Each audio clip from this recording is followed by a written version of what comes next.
শ্রীকৃষ্ণের বাণী মানে শুধু ধর্মীয় উপদেশ নয়, বরং জীবনের গভীর সত্য, কর্মের পথ, ভক্তির শক্তি এবং অন্তরের স্থিরতা শেখানো। তিনি মহাভারত ও গীতায় যে কথা বলেছেন তা হাজার বছর পরেও আজও মানুষের জীবন আলোকিত করে।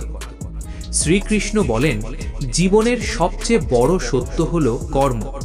মানুষ ফলের চিন্তা করলে ভয়, সন্দেহ, দ্বন্দ্ব ও দুঃখ তৈরি হয়।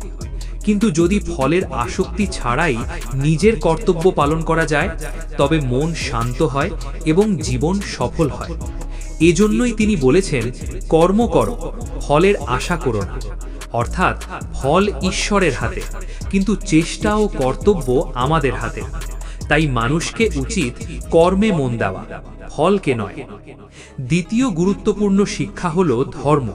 এখানে ধর্ম বলতে শুধু আচার অনুষ্ঠান নয়, নিজের কর্তব্য, সৎ পথ, ন্যায় ও সত্যকে বোঝানো হয়েছে।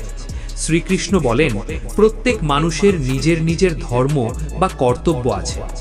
যে ব্যক্তি নিজের ধর্ম থেকে পালায়, সে কখনো শান্তি পায় না। ধর্ম মানে নৈতিকতা, দায়িত্ব এবং সঠিক সিদ্ধান্ত। আরও একটি শক্তিশালী শিক্ষা হল সমতা। শ্রীকৃষ্ণ বলেন, যে ব্যক্তি সুখে দুঃখে, লাভে ক্ষতিতে, বিজয় পরাজয়ে একই থাকে, সে সত্যিকারের যোগী। জীবন কখনো একরকম থাকে না, কখনো ভালো আসে, কখনো খারাপ আসে, কিন্তু যার মন স্থির, সে কখনো ভেঙে পড়ে না। তাই মনকে নিয়ন্ত্রণ করাই মূল শক্তি। শ্রীকৃষ্ণ ভক্তির গুরুত্বও ব্যাখ্যা করেছেন। ভক্তি মানে অন্ধবিশ্বাস নয়, বরং ঈশ্বরের প্রতি প্রেম, আত্মসমর্পণ ও আস্থা।